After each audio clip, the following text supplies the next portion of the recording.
Picture this. A duke is going blind. But what if the darkness isn't a disease? What if it's a weapon? What would you do if the person who swore to protect you was quietly poisoning you instead? And why would a duchess, elegant, untouchable, indomitable, risk everything just to slip a little powder into his tea? But here's the question no one is asking. What if the duke isn't blind at all? What if every stumble, every trembling hand, is part of a trap? Because tonight, one whisper from a maid could shatter an entire title. And when the truth finally spills, who will fall first? The duchess, or the man she tried to destroy? Before we begin, hit subscribe for more addictive period dramas, like this video if you love twisted betrayals, and share it with a friend who lives for shocking reveals. Now, let me tell you what really happened when the Duke lifted that teacup. The morning arrived the way it always did at Blackmere House, not with sunlight, but with a slow, silvery pressure that pressed against the windows and seeped beneath the doors. Fog clung to the estate like a secret that refused to be spoken aloud. In the corridors, the air tasted faintly of coal smoke and wax polish, and the silence held itself with the discipline of old money, broken only by the soft, deliberate whisper of silk as the servants moved like shadows trained not to exist. Duke Victor Halstead did not fear many things. He had faced chambers full of men who smiled while sharpening knives behind their words. He had watched fortunes collapse with the same calm he used to sign death warrants in the form of legal documents. He had built his name into something that made others lower their voices. Yet lately, something had begun to disobey him. It started as a flicker, a candle flame that refused to stay still, turning into a smeared ribbon of light. A portrait in the East Gallery whose eyes seemed to drift from their painted sockets when he looked too long. The lines of ink on an important letter blurring as though the paper itself had decided to hide its meaning. At first, he blamed fatigue. Then he blamed the weather. Then he blamed everyone else, because that was easier than admitting the truth taking shape behind his own eyes. But truth was patient, and it arrived again today. In the breakfast room, the fire crackled with confident warmth. The scent of black tea rose in gentle coils, layered with bergamot and something subtler beneath, an almond bitter note, almost sweet, almost wrong. Victor stood near the tall window, watching the gardens become a watercolor of grey. When he tried to focus on the ironwork of the gate, the world refused him. The wrought patterns softened, edges dissolving into mist, as if the fog outside had slipped into his skull. A step sounded behind him, unhurried, precise. Rose entered without asking permission, as though the house itself belonged to her heartbeat. She wore a gown the color of deep wine, the fabric catching the firelight with every movement. And the air shifted as her perfume arrived first, roses bruised between fingers, with a cool, sharp undercurrent like mint over steel. She carried herself like a challenge that dared the world to contradict her. "My lord," she said. And the title sounded less like respect and more like a blade turned sideways. Victor turned toward her, keeping his posture perfect, his face carved into its usual winter. He measured her by scent, by the small changes in the room's temperature when she approached, by the faint music of her jewelry. He had learned long ago that Rose did not soften for anyone. She did not plead. She did not flutter. She watched, and when she spoke, she struck. "You're awake early," he said, "and you're standing as though you're waiting for someone to catch you," she replied. Her eyes, dark and bright, took him apart with a calm cruelty. "Is it the letters again? The ones you pretend to read with such devotion?" Victor's jaw tightened. "What are you implying?" Rose's smile was slow, almost lazy, as if she had all the time in the world to ruin him. "I'm implying that the great Duke Victor Halstead is losing something, and men like you do not lose things quietly." A servant placed the tray on the table. Porcelain, silver, a small pot of tea that steamed like a promise. Rose moved closer, her silk brushing the air, her presence sharpening the room. She poured with a steady hand, one elegant tilt, the liquid dark as midnight sliding into the cup. The spoon chimed softly against the rim. Once, twice. A delicate sound, a deliberate one. Victor watched the cup, or tried to. The surface shimmered, then blurred, as if his gaze could no longer hold it still. He hated how easily that weakness could be mistaken for surrender. Rose set the cup before him. "Drink," she said, and it was not a request. He lifted it. The warmth pressed into his palm. The scent rose again, bergamot, smoke, and that faint sweetness that did not belong. Rose leaned in just enough for her words to reach only him. "If darkness is coming for you," she murmured, "I wonder what you'll become when you can't see who's smiling." Victor's throat worked once. Then he brought the cup to his lips, and in the doorway, unseen by either of them, a young maid paused, eyes fixed on Rose's gloved hand, on the subtle dust that had vanished too quickly to be sugar. By noon, the fog had thinned outdoors, yet it seemed to have settled more densely inside Duke Victor's head, curling behind his eyes with quiet insistence. He moved through Blackmere House as if through a familiar dream that had begun to lose its edges. The portraits along the gallery watched him with blurred certainty. The gilded frames gleamed, then softened, as though the gold were dissolving into the air. He did not speak of it. He did not permit the word. Men like Victor Halstead survived by refusing weakness, the dignity of a name. In Parliament, he was Winter. In his own halls, he was Law. Yet lately, the simplest things betrayed him. The sharp line of a staircase, the neat print of correspondence, the quick movement of a servant crossing a corridor. All of it slipped away at the moment he tried to command it. Rose noticed. Of course she did. She seemed to live for the smallest fractures in others, the invisible cracks where power leaked out. When she entered a room, conversation rearranged itself around her like iron filings drawn to a magnet. She possessed that rare cruelty of a woman who never needed to raise her voice. Her calm could humiliate more thoroughly than a scream. At tea, she took her place with the serenity of a queen who had already won. The table was laid with clean linen and silver that caught the light in thin, sharp flashes. The air smelled of bergamot and warm porcelain, and beneath it lingered that faint sweetness again, something like crushed almonds, something that did not belong in a respectable pot. Rose poured with a practiced elegance. Her gloves were pale, her fingers steady, and the tea flowed dark and smooth, almost beautiful.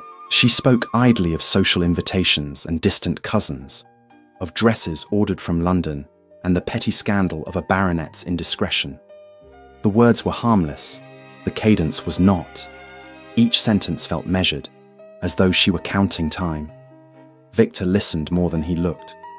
He learned her by sound, the soft click of her ring against the teacup, the subtle pause before she answered, the barely there exhale when his hand drifted too close to the pot.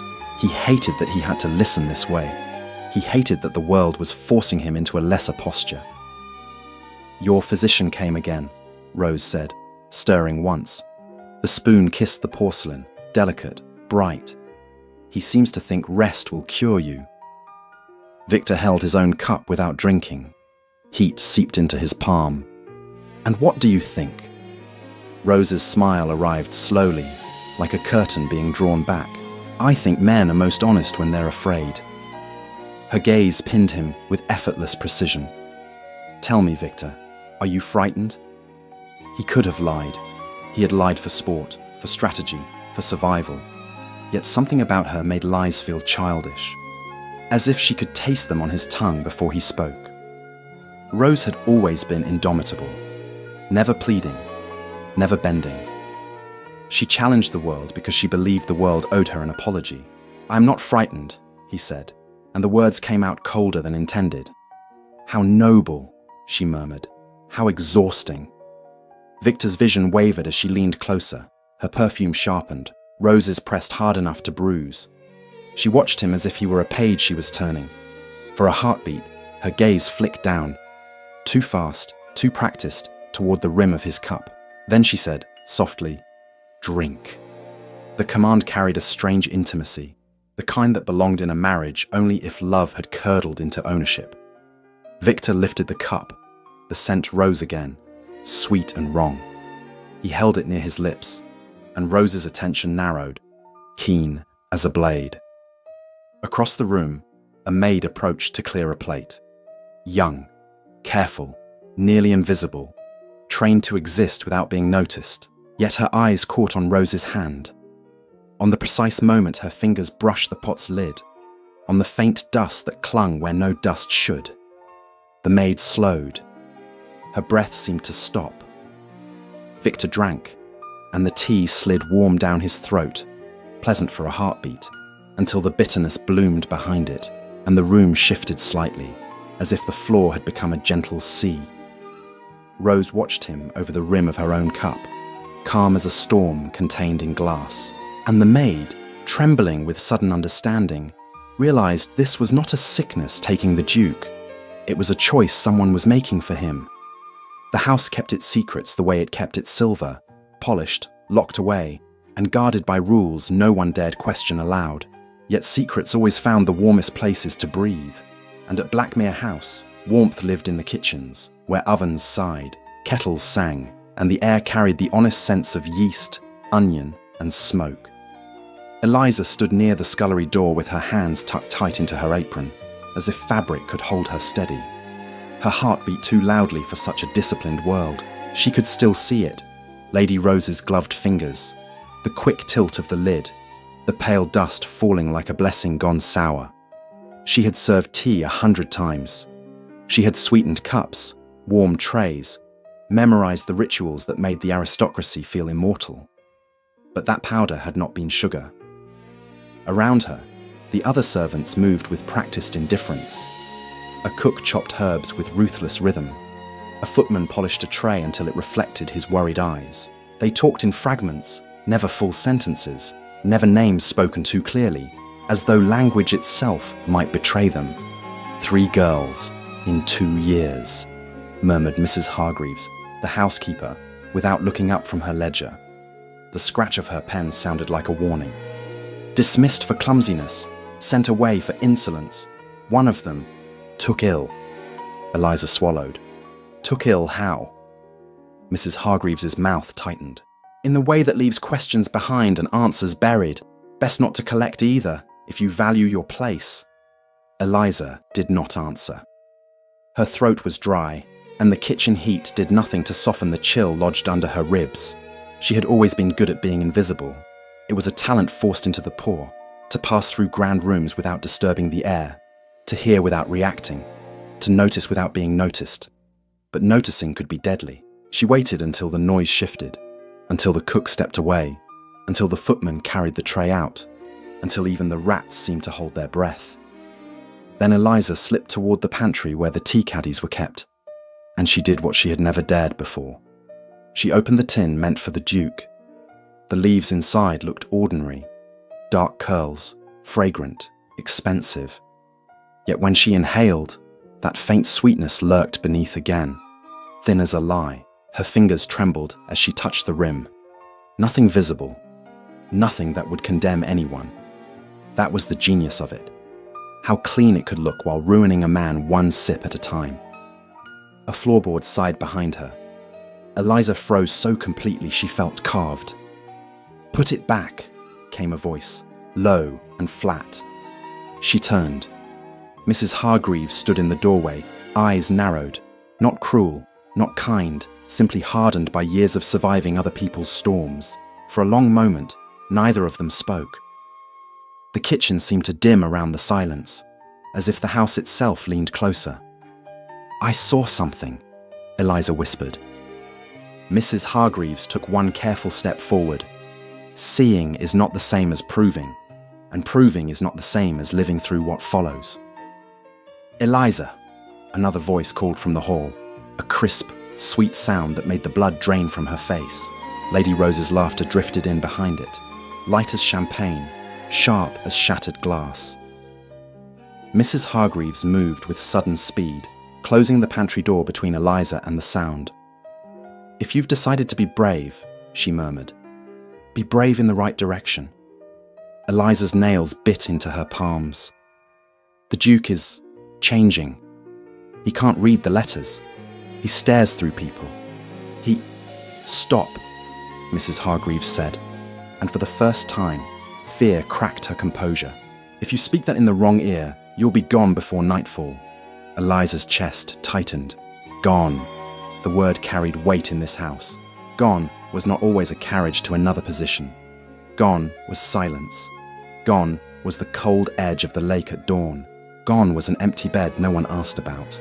Lady Rose's footsteps passed the kitchen door, silk whispering like a secret rehearsed. Her perfume, bruised roses, mint over steel, slipped in through the cracks as if the house had surrendered to her. Eliza's hands stopped shaking. She thought of the Duke's cup, the way his fingers had tightened, the way his throat had worked as the bitterness rose. She thought of power being stolen in teaspoons, and she realized something else, sharp and undeniable. If Rose could poison a duke, then no one in this house was too small to be sacrificed. Eliza stepped out of the pantry and walked toward the corridor. Each footfall a decision she could not undo, her breath tasting of smoke and fear and something like resolve. She did not know if Duke Victor Halstead would listen. She only knew that if she stayed silent, the fog would keep spreading until it swallowed him whole. Eliza found him in the long corridor outside the music room, where the air always smelled faintly of varnished wood and old sheet music, as if melodies had once lived there and refused to leave. Duke Victor moved slowly, one hand gliding along the wall with restrained precision. His steps were measured, not clumsy, careful in a way that suggested practice rather than helplessness. Eliza's voice came out smaller than she intended. "My lord." He stopped. For a moment, the silence between them felt heavy enough to bruise. When he turned his head, his gaze did not quite settle on her face. It hovered near it, as though he were searching for sound instead of sight. "Yes," he said, and the word was ice made polite. Eliza forced the truth past her fear. You're not blind. Not naturally. Your wife is..." Her throat tightened, the sentence trying to die in her mouth. "She's putting something in your tea." The corridor seemed to narrow. Even the distant hush of servants faded, as if the house itself had decided to listen. Victor's expression did not change. Only his fingers on the wall stilled.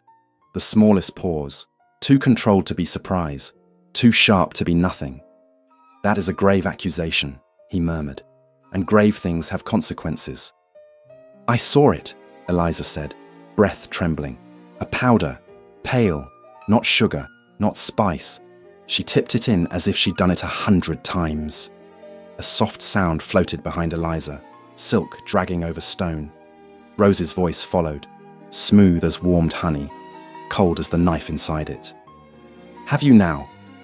Eliza turned so fast her stomach lurched. Rose stood at the far end of the corridor, framed by the muted light, her posture perfect, her gloved hands resting together as though she were attending a recital rather than an execution. Her perfume arrived first. Bruised roses, sharp green stems, something metallic beneath. Victor's hand returned to the wall, his head angling slightly downward, the posture of a man losing ground. "Rose," he said, carefully, as if tasting the name. Rose walked toward them with unhurried grace. Each step was a quiet statement. She belonged here. She owned the air. She could turn fear into routine. When she stopped beside Eliza, she tilted her head and studied the maid the way a jeweler assessed a flawed stone. "You've been here how long?" Rose asked. Eliza's mouth opened, but no sound came. Rose smiled faintly, and the smile did not reach her eyes. "Long enough to learn the rules," Rose continued. "Short enough to forget them." Her gaze flicked to Victor, and something sharpened in it. "And you, my lord, listening to kitchen whispers now, how far the mighty fall?" Victor's voice remained steady, subdued, almost weary. "The house is full of whispers. I cannot see who carries them." Rose's hand lifted, slow and deliberate. Her fingertips brushed Victor's cheek with a tenderness that felt rehearsed. Eliza watched the Duke's jaw tighten under that touch, a muscle jumping once as though restraint had bitten him. Rose leaned closer to Victor, her lips near his ear. "Drink your tea," she murmured. intimate enough to sound like devotion, and stop letting insects crawl into your thoughts. Then her attention returned to Eliza, and the softness vanished. "If you ever speak my name with that kind of certainty again," Rose said quietly, "you will leave this house without a reference, without wages, without a voice anyone believes." Eliza's pulse pounded. She wanted to bow, to apologize, to disappear. Instead, something stubborn rose in her, something that had no business existing in a maid. "And if I'm right," she whispered, "what then?" Rose's smile widened, pleased in a way that was almost affectionate. "Then you'll learn," she said, "that being right does not protect you." Victor's head lifted a fraction, as though he were listening to more than words, listening to the spaces between them. Rose adjusted his collar, a possessive little gesture, and her glove grazed the inside of his wrist. Under the silk, Eliza saw it, a faint dusting of pale residue along Rose's seam, as if the powder had kissed her glove and refused to let go. And Victor, still facing into his manufactured darkness, spoke softly enough that only Eliza heard. "Tell me," he said, "exactly what you saw and exactly where she keeps it." Night settled over Blackmere House with a damp, patient weight, the kind that turned every corridor into a throat that could swallow a scream. In Duke Victor's chamber, the fire gave off a steady crackle, and the scent of wood smoke clung to the velvet curtains like an old confession. Eliza stood near the door, hands folded so tightly her knuckles ached, listening to the slow pulse of the estate, distant footsteps, the groan of settling beams, the faint rattle of wind at the panes. Victor sat in the high-back chair, his face turned toward the hearth as though he could see the flames. His eyes, when they lifted, looked unfocused, pale winter glass with no clear direction. He let the illusion breathe. He let the weakness exist in the room, because weakness was bait, and bait drew monsters closer. "Speak," he said at last. Eliza stepped forward, the floorboards murmuring beneath her shoes. "She keeps it on her," she whispered. "In her glove seam, sometimes, or in a little silver case, small enough to hide in her sleeve. She tips the lid like it's nothing, like she's seasoning your life." Victor's mouth tightened, not with shock, but with something colder, confirmation. He reached for the decanter at his side, poured a measure of brandy he did not drink, and held it for a moment, as if weighing the world inside it. "How long have you noticed?" he asked. "Only today," Eliza admitted. "But others, they've said things. Girls sent away. Illness. Accidents." Victor's fingers tapped once against the armrest, controlled, restrained. "Accidents are convenient," he murmured, "especially when they happen to people no one bothers to remember." Eliza's throat tightened. "My lord, if you confront her—" "I won't," he said, cutting her off so cleanly the word felt like a door slamming. Then, after a beat, he added, softer, "Not yet." Eliza frowned despite herself. "Then what will you do?" Victor leaned back, and for a heartbeat, the mask slipped. Not fully, not carelessly, but enough to reveal the shape of the man beneath. His gaze sharpened, settling with sudden precision in her direction. The change was so stark, Eliza's breath caught, as if the air itself had been stolen. "I will let her believe she's winning," he said. Eliza stared. You can see." Victor's expression did not soften, but something dangerous warmed behind his calm, like embers under snow. "Not always," he answered. "Enough. And enough is a weapon." He stood, moving without the searching hand, without the hesitation. The room seemed to adjust around him, as though it had forgotten what a duke looked like when he refused to pretend. He crossed to the desk, opened a drawer, and withdrew a small leather-bound book. Records, names, dates, evidence, the kind that ended lives in respectable ways. "She thinks she's turning my world dark," he said, "so I will give her darkness. I will stumble when she expects it. I will reach for walls when she watches. I will drink when she offers.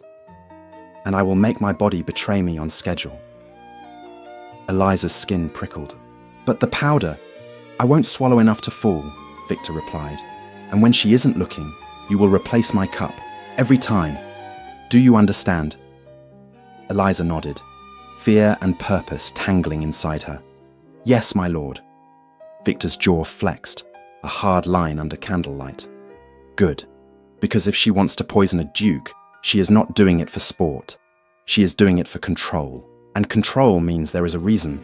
He paused, voice lowering to something almost intimate. I intend to learn whose reason it is.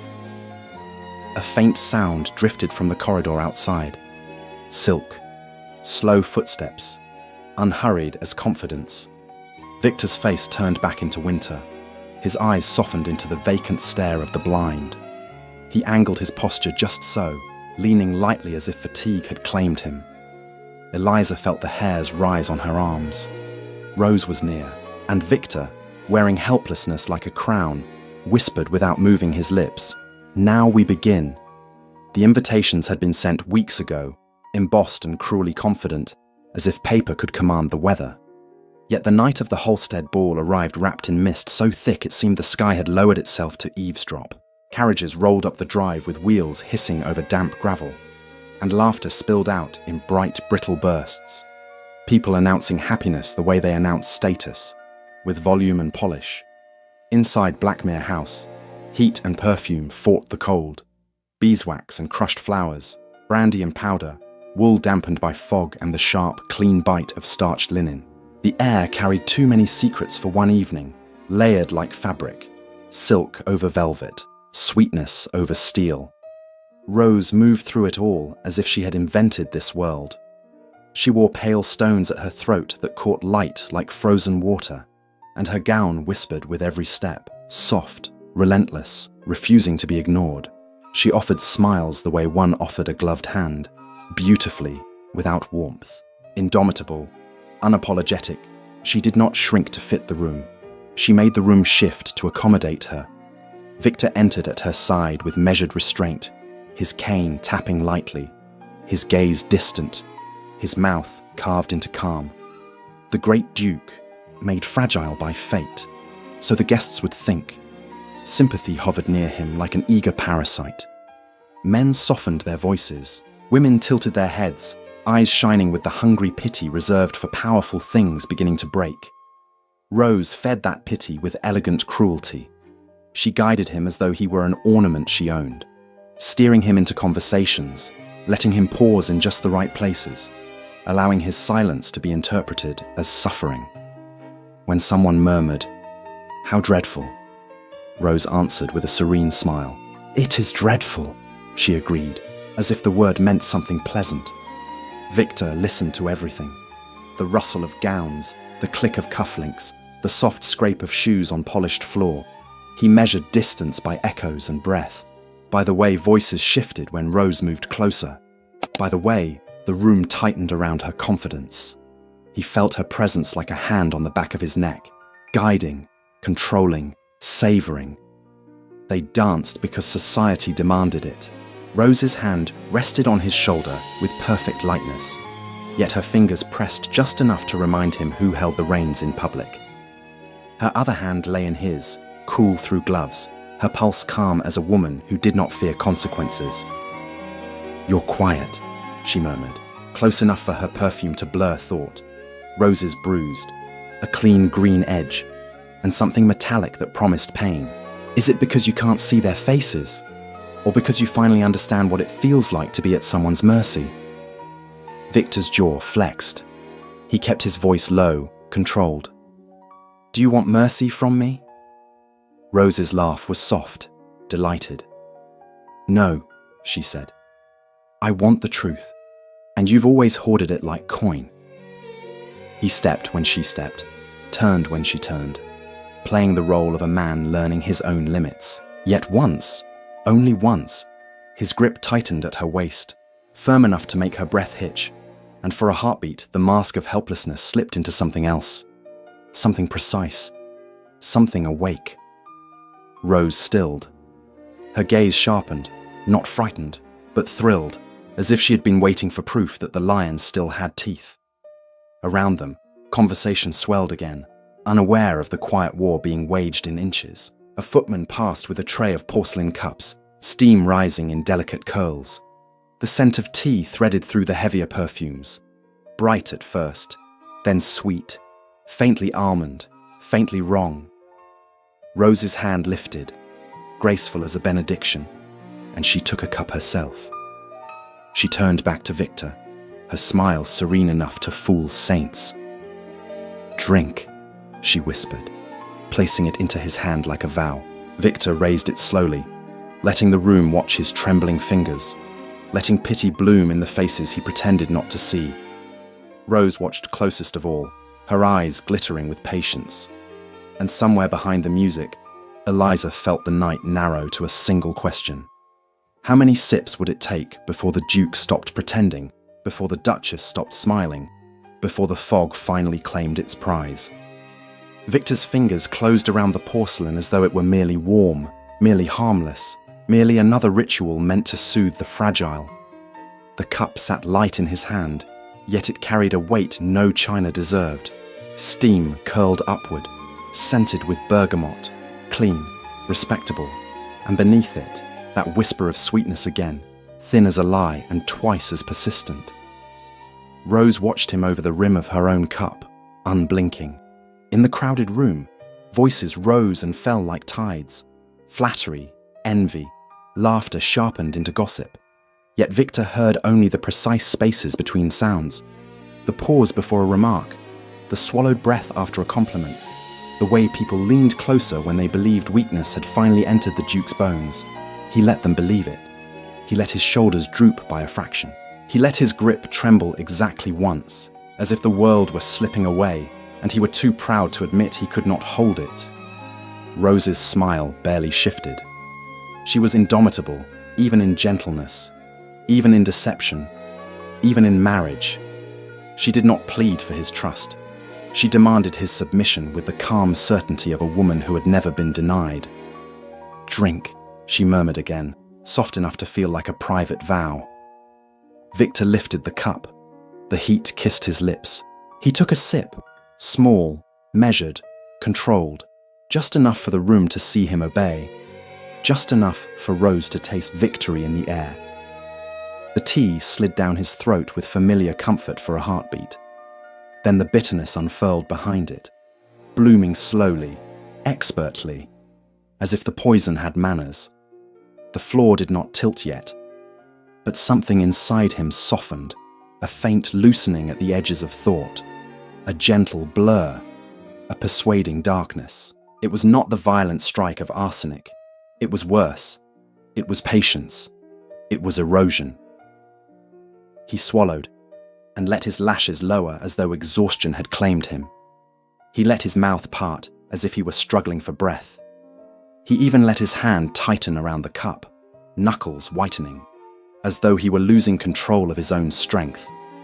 Rose stepped closer, close enough that her perfume pressed into him, bruised roses, green bite, the cold hint of metal.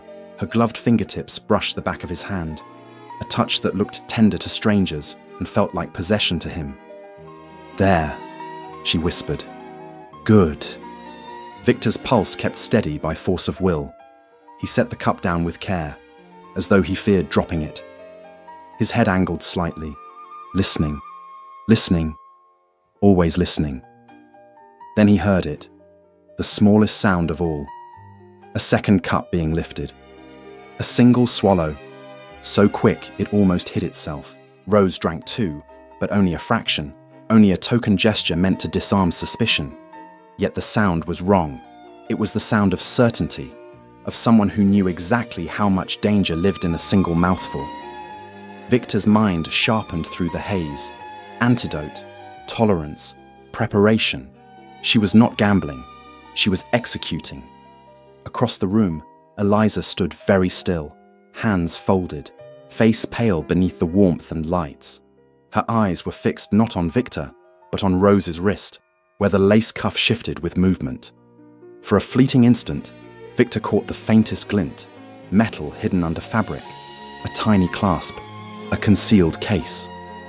Rose turned her head toward Eliza, as if she had felt the maid stare like a pin against skin. Her expression did not change, but the air around her grew colder. Victor let his chin drop, pretending the tea had conquered him. He let his shoulders sink, a man collapsing gracefully. And in that manufactured weakness, he made a decision as sharp as a blade drawn from velvet. He would not fight her in plain sight. He would follow her. Because a woman who poisons her husband does not do it alone. Not in a world built on alliances and quiet power. There would be a source, a supplier, a reason that lived outside the walls of Blackmere House. Rose's hand slid to his arm, steadying him for the audience. "You should rest," she said, and her voice carried the sweetness of devotion.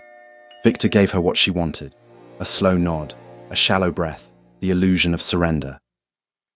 And as the music swelled and the guests turned their pity elsewhere, Victor listened to Rose's footsteps, silk over polished floor, tracking the direction she would take when she believed no eyes could see her at all.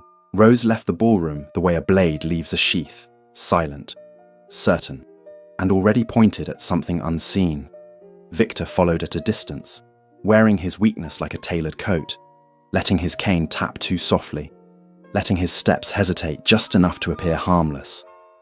The corridors beyond the music were cooler, carrying the damp breath of fog that had slipped inside, mingling with the fading perfume of crushed petals and warm bodies. She moved as though the house itself parted for her. Servants lowered their eyes. Doors opened before she reached them. In that obedience, Victor heard a truth he had ignored for too long. Rose did not merely live at Blackmere. She ruled it. Her footsteps led him down a side passage and out into the night air that smelled of wet stone and distant smoke. The fog here was thicker, tasting faintly metallic, clinging to skin like a warning. Rose's carriage waited where shadows pooled. She spoke to the driver without turning her head, and the wheels began to roll, swallowed almost immediately by the mist.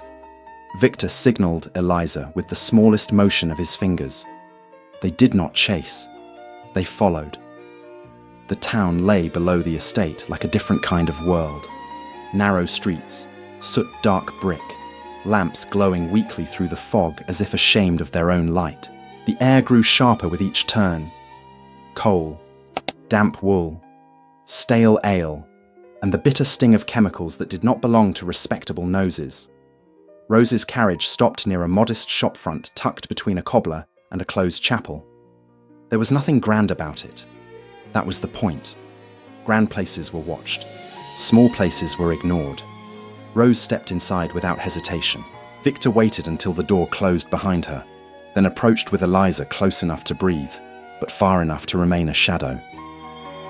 The sign above the shop swayed slightly in the wind, its lettering faded, the windows clouded with years of steam and secrecy. Inside, the scent struck immediately, dried herbs, camphor, vinegar, and something sweet that turned the stomach the way false kindness did. Behind the counter stood a man with careful hands and frightened eyes, the kind of man who sold remedies to the poor and poisons to the rich without asking which was which. Rose's voice was low, controlled, too calm for an innocent purchase. "I need more," she said. The apothecary's fingers tightened around a small tin. "My lady, the last amount." "You will not question me," Rose replied, and the softness of her tone made it worse. "You will take payment, and you will remember nothing." The apothecary hesitated. Rose tilted her head, indomitable even in stillness, and Victor felt the moment sharpen. She was not pleading.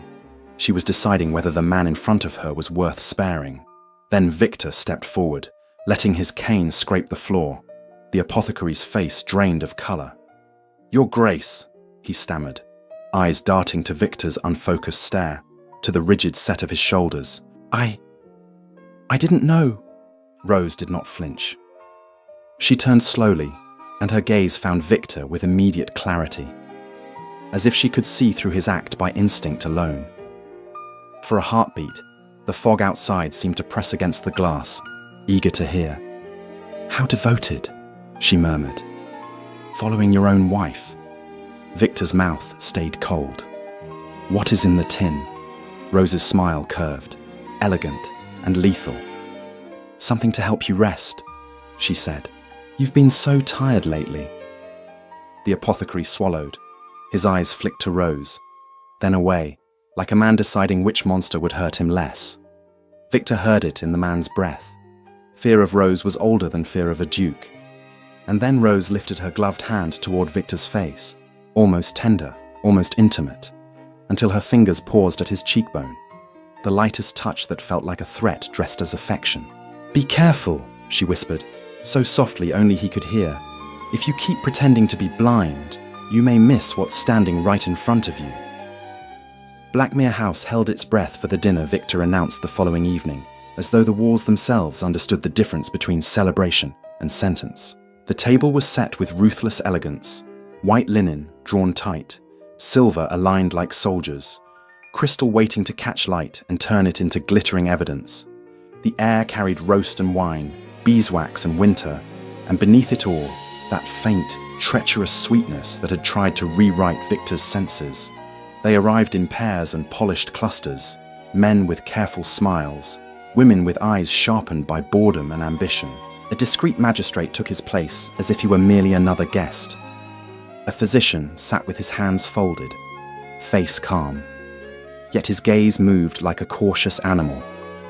Conversation attempted to bloom, but it kept wilting under something heavier than etiquette. Rose entered last. She did not rush. She did not hesitate. She wore black velvet that drank the candlelight, and at her throat, a pale stone gleamed like a frozen tear. Indomitable as ever, she carried herself with the serene authority of a woman who believed the world existed to accommodate her choices. Her smile touched the room as though granting permission for everyone else to breathe. Victor stood when she approached, cane in hand, eyes softened into their practiced vacancy. He offered his arm. Rose accepted it with a grace that looked affectionate to those who wanted to believe in love, and looked like ownership to anyone brave enough to see. "My darling," she murmured, close enough for her perfume to sting. Bruised roses and something cold beneath.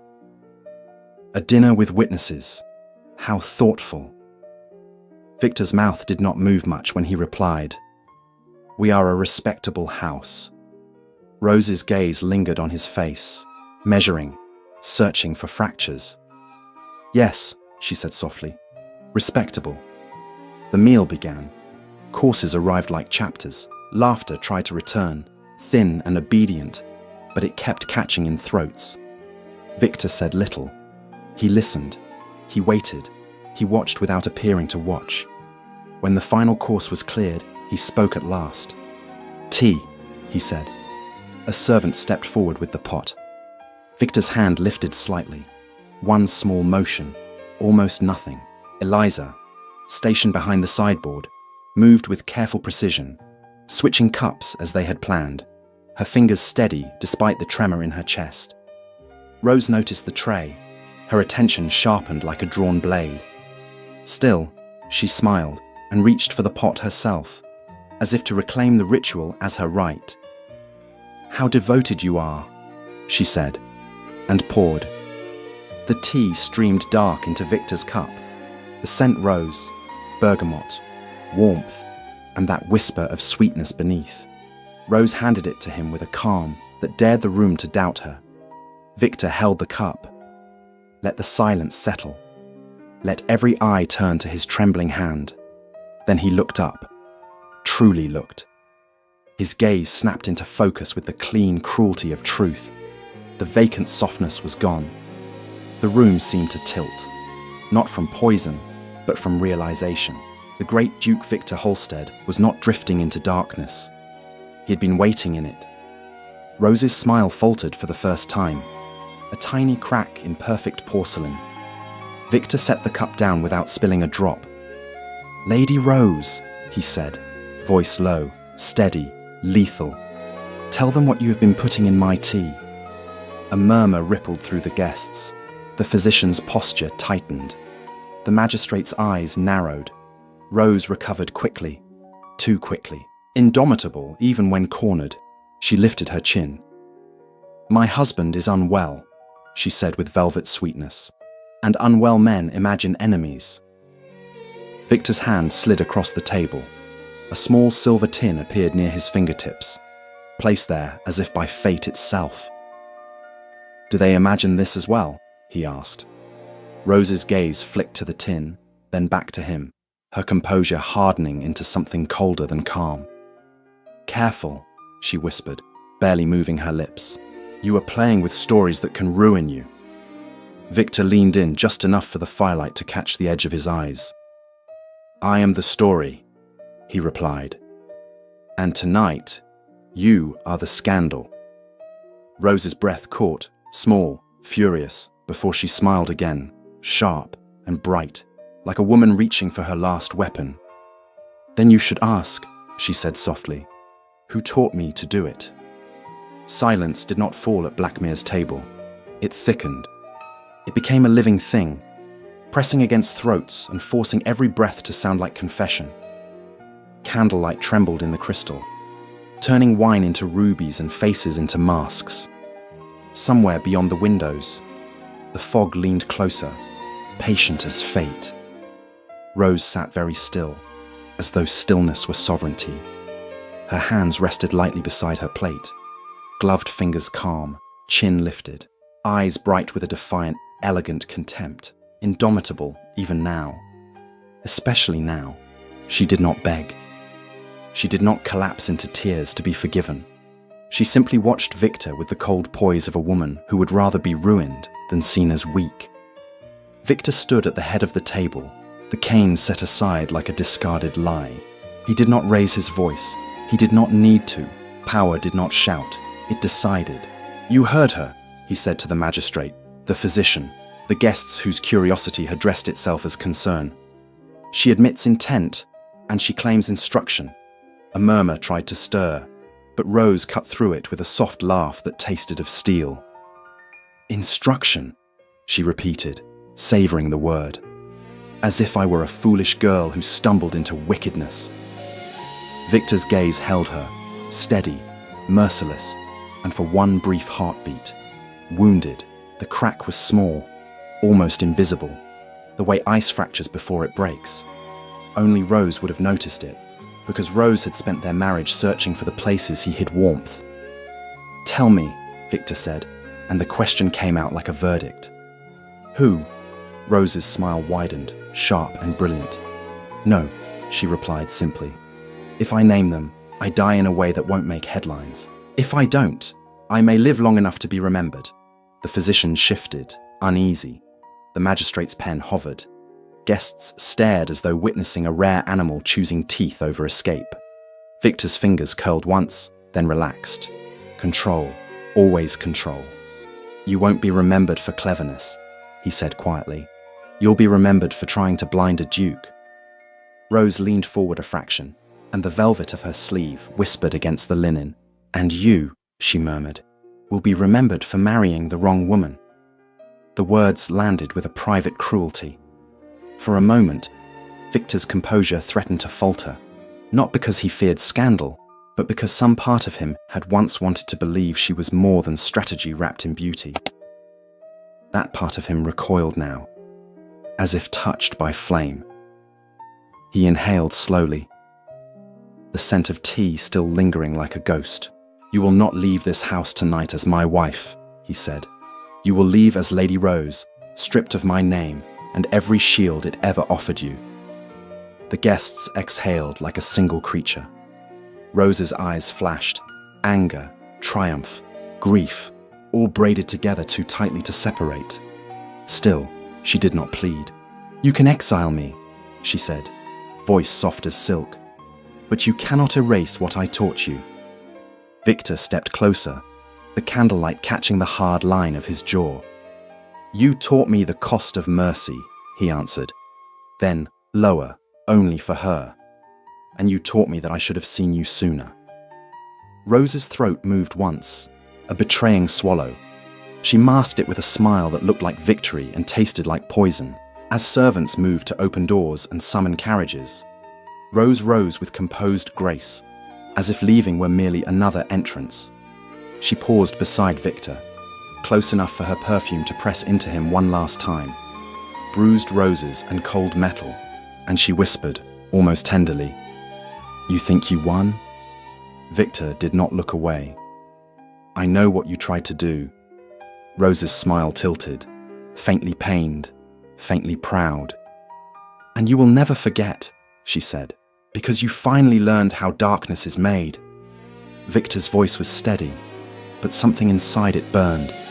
And you, he murmured, will never forget that I kept my eyes open